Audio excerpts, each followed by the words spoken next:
जैसा कि बच्चों आज हम आपको बताएंगे कि मौसम कैसे बनते हैं। मौसम सर्दियां कैसे आती हैं, गर्मियां कैसे आती हैं, कैसे दिन होता है, कैसे रात होती है और कैसे सूर्य ग्रहण होता है, कैसे चंद्र ग्रहण होता है। मान लिया हमने एक आरेख के रूप में एक ये मेज है, उसके ऊपर हमने खींच रखा है, ठीक है। अब आप देखिए ये हमारा सन है, फॉर एग्जाम्पल ये हमारा क्या है, सन है। ये हमारी क्या है, पृथ्वी, जिसे बोलते हैं earth. Sun, earth and moon, this is moon मतलब चंद्रमा। आपको बता दें ये सन सबसे ज़्यादा गर्म, इसका टेम्परेचर काफ़ी ज़्यादा होता है, इसके पास कोई नहीं जा सकता। ये हमारी है पृथ्वी। आपको बता दें पृथ्वी सूर्य का चक्कर लगाती है। क्या करती है? समझ में आया? तो ये सूर्य का ग्रह है, ये हमारा क्या है, पृथ्वी, वो एक ग्रह है। समझ में आया? और जो सूर्य का चक्कर लगाए वो ग्रह है, और जो ग्रह का चक्कर लगाए वह उपग्रह है, ठीक है। तो पृथ्वी का चक्कर मून लगाता है, मतलब चंद्रमा, तो वह पृथ्वी का क्या हो गया, उपग्रह। क्या हो गया, उपग्रह। सन का चक्कर कौन लगाता है, पृथ्वी, तो ये क्या हो गया, ग्रह। यह अपना पूरा चक्कर लगाने में 365 दिन लगते हैं। किस तरीके से चक्कर लगाती है, इस तरीके से पृथ्वी सूर्य के चारों ओर इस तरीके से 365 दिन में अपना पूरा चक्कर क्या करती है, कंप्लीट कर लेती है। अब आपको बता दें कि मौसम कैसे बनते हैं। मौसम आप देखते हो कि पृथ्वी पर कभी गर्मी, कभी सर्दी, कभी कुछ, कभी बरसात आ जाती है।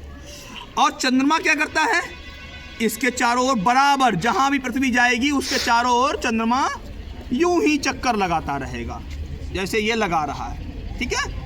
पृथ्वी कहीं पर भी हो, पूरे उसके चारों ओर विस्तृत रूप में ये अपना चक्कर लगाता रहेगा। ये है हमारा चंद्रमा, ठीक है। अब आपको बता दें कि आप जानते होंगे सर्दी 3 या 4 महीने रहती है, बाकी समय गर्मी रहती है। उसका तरीका क्या है, क्यों रहती है, तो आपको बता दें पृथ्वी यूं आकार में चक्कर लगाती है जब तक ये सूर्य के करीब में रहती है।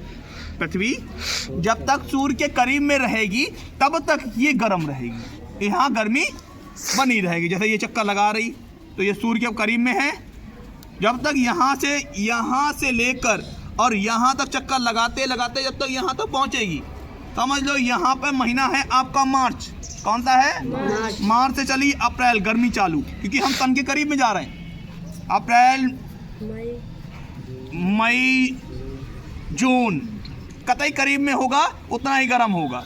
जुलाई, अगस्त, सितंबर, अक्टूबर में क्या होगा, कुछ कम हो जाती है। नवंबर आते आते जितने ही पृथ्वी सन से दूर हो जाएगी उतने ही क्या होगा, उतनी ही मौसम बदलने लगेगा, ठंड होने लगेगी पृथ्वी पर। और इतना दूर जाते जाते जाते जाते जाते जब तक ये दूरी बनाती रहेगी तब तक क्या होगा, हमें सर्दी पृथ्वी पर महसूस होती रहेगी। और बाद में होगा ये, जितने करीब में आएगी उतने ही इसमें गर्मी होने लगेगी। आया समझ में? तो आपको मौसम का हाल पता चल गया। सन अपनी जगह पर रहता है, अपनी जगह नहीं बदलता, जबकि पृथ्वी अपना घूमने से जितने चक्कर लगाती है उतने ही। अब आप कहोगे दिन रात सर्दी कैसे होते हैं, पूछने वाली बात है। अभी तो हमने आपको बता दिया सर्दी और गर्मी कैसे आती है, अब दिन रात कैसे होते हैं। अब आपको बता दें कि ये जो आपका ये पृथ्वी है, ये क्या है आपका, ये सन है और ये पृथ्वी। तो जो हिस्सा पृथ्वी का सामने रहेगा, फ्रंट साइड में जो सामने रहेगा उतने पर क्या रहेगा, दिन रहेगा। और जस्ट जैसे आप सूरज के सामने खड़े हो जाओ, जस्ट उसके उल्टी साइड में आपको क्या महसूस होता है, परछाई। क्या महसूस होता है? परछाई। वैसे ही ये यहाँ तक तो उसकी प्रकाश पहुंच गया, इसके पीछे वाले हिस्से में क्या हो गया? परछाई आ गई, तो उतने क्षेत्र में क्या हो गया? अंधेरा हो गया। आया समझ में? तो जिसके जस्ट अपोजिट साइड वाली जो सिरा होगा वहां पर क्या होगी? रात होगी। क्या होगी? और जो सामने होगा उसमें दिन होगा। और जैसे ये घूमी, अब घूमते घूमते घूमते इस तरीके, जैसे यहाँ पर थी तो यहाँ से सीधा सन यहाँ पे मिल रहा है, तो यहाँ मान लिया सुबह हो गई।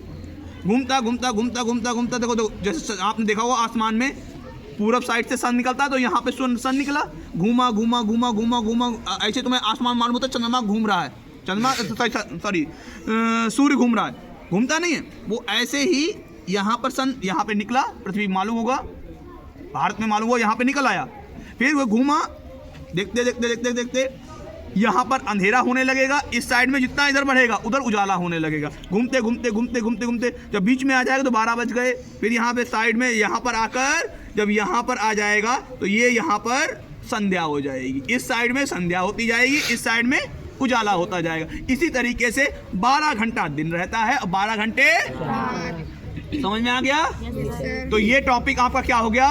कितने दिन में चक्कर लगाती है? तो 365 दिन में पृथ्वी चक्कर लगाती है, और जो सामने हिस्सा रहता है उसमें क्या रहता है? दिन, बैक साइड में रात। तो इतना पहले समझ